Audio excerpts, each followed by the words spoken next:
ನಮಸ್ಕಾರ ಎಲ್ಲರಿಗೂ. ನಾನಿವತ್ತು ಕಾಲು ಒರೆಸೋ ಮ್ಯಾಟನ್ನು ಹೇಳ್ಕೊಡ್ತಾ ಇದ್ದೀನಿ. ಅದಕ್ಕೆ ಮೊದಲಿಗೆ ಬೇಕಾಗಿರುವಂಥದ್ದು ವೇಸ್ಟ್ ಆಗಿರುವಂಥ ಸೀರೆ, ಹಳೆಯ ಸೀರೆ ಇಲ್ಲ, ನಾನಿಲ್ಲಿ ಚೂಡಿದಾರದ ವೇಲ್ ತೊಗೊಂಡಿದ್ದೀನಿ. ಅದನ್ನ ಮೊದಲಿಗೆ ತೆಳುಗೆ ಕಟ್ ಮಾಡಿಕೊಂಡು ರೌಂಡಾಗಿ ಉಂಡೆ ಮಾಡಿಟ್ಕೊಳ್ಬೇಕು. ಸಿಂಪಲ್ ಆಗಿರುವಂಥದ್ದು ಈಸಿ ಇದೆ, ಅದನ್ನ ಹೇಳ್ಕೊಡ್ತಾ ಇದ್ದೀನಿ. ಈಗ ಮೊದಲಿಗೆ ಚೈನ್ ಸ್ಟಿಚ್ಚನ್ನು ಹಾಕ್ಕೊಳ್ಳಿ. 15 ಚೈನ್ ಸ್ಟಿಚ್ಚನ್ನು ಹಾಕ್ಕೊಂಡಿದ್ದೀನಿ ಇಲ್ಲಿ. ಹೀಗೆ 15 ಚೈನ್ ಸ್ಟಿಚ್ಚನ್ನು ಹಾಕ್ಕೊಂಡಾದಮೇಲೆ ಅದನ್ನು ಈ ಕಡೆ ತಿರುಗಿಸ್ಬೇಕು. ಒಂದು ಚೈನನ್ನು ಎಕ್ಸ್ಟ್ರಾ ಹಾಕಿ ಒಂದು ಚೈನನ್ನು ಬಿಟ್ಟು ಡಬಲ್ ಕ್ರೋಶವನ್ನು ಹಾಕ್ತಾ ಹೋಗೋದು. ನೋಡಿ, 15 ಚೈನ್ ಆಯ್ತಲ್ವಾ.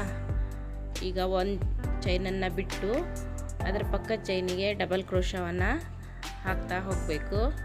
ಹೀಗೆ ಲಾಸ್ಟ್ವರೆಗೂ ಡಬಲ್ ಕ್ರೋಶವನ್ನು ಹಾಕ್ತಾ ಹೋಗೋದು. ಈಗ 15 ಚೈನನ್ನು ಹಾಕಿದ್ರಲ್ಲ ಫಸ್ಟು, ಅದೇ ಚೈನ್ ಒಳಗಡೆ ಹಾಕ್ತಾ ಹೋಗ್ತಾ ಇರೋದು.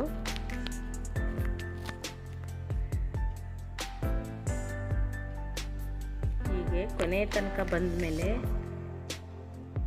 ನೋಡಿ, ಈ ಥರ ಲಾಸ್ಟಿಗೆ ಒಂದು ಚೈನ್ ಉಳ್ಕೊಂಡಿರ್ತದಲ್ವಾ, ಆ ಚೈನಲ್ಲಿ ಡಬಲ್ ಕ್ರೋಶವನ್ನು ಹಾಕ್ಕೊಂಡಾದ್ಮೇಲೆ ಈಗ ಆ ಕಡೆ ತಿರ್ಗಿಸ್ಕೋಬೇಕಲ್ವಾ, ಸೀದಾ ಲೈನ್ ಬರಬೇಕಲ್ಲ, ಅದಕ್ಕಾಗಿ 2 ಚೈನನ್ನು ಎಕ್ಸ್ಟ್ರಾ ಹಾಕ್ಕೊಳ್ಬೇಕು. ಈಗ ಮತ್ತೊಂದು 2ನೇ ಲೈನಿಗೆ ಕಂಬ ಆಯಿತು ರೆಡಿ.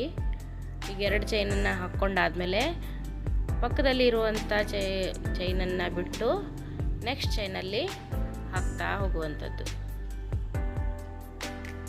ನೋಡಿ, ಮತ್ತೆ 15 ಡಬಲ್ ಕ್ರೋಶನ ಹೆಣಿತಾ ಹೋಗೋದು. ಹೀಗೆ ಫುಲ್ ಕಂಪ್ಲೀಟ್ ಆದಮೇಲೆ ಕಾಲು ಒರೆಸೋ ಮ್ಯಾಟು ಆಯಿತು. ನಾನಿಲ್ಲಿ ಸಣ್ಣ ವೇಲ್ನಿಂದ ಮಾಡಿ ತೋರಿಸಿದ್ದೀನಿ, ಇಷ್ಟು ದೊಡ್ಡ ಆಯಿತು.